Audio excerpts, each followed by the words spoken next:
வெளியே ரொம்ப காத்து வீசுது. போர் அடிக்குது. Idea. Cream cream ice cream. Mayandri திரும்பி வந்துட்டா. பீமாவை கிருமாதான் கூட்டிட்டு நான் சொல்றேன் பாரு. நான் பள்ளி வாங்க திரும்பி வந்துட்டேன். மாயாந்திரி ஃபர்ஸ்ட் பீம். என்ன காப்பாத்து. சுக்கி வா போலாம். பீம் சிக்கிக்கிட்ட. நீ மாயாந்திரியா. Next my target is Shinchan. எஸ்கேப்புதா ஷின்சான். எந்த இடத்துக்கு நான் வந்திருக்குன்னு தெரிய மாட்டேங்குது. இங்க இருந்து சீக்கிரமா போயாகணும். இப்ப நம்ம என்ன பண்றோம்னு தெரியலையே.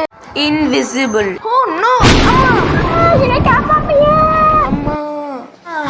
மாயாந்திரி, நான் இங்கிருந்து எப்படியோ தப்பிச்சு போயிடுவேன். அதையும் பார்க்கலாம். ஆனா உங்க சக்தி எல்லாத்தையும் உறிஞ்சு எடுத்துருங்க.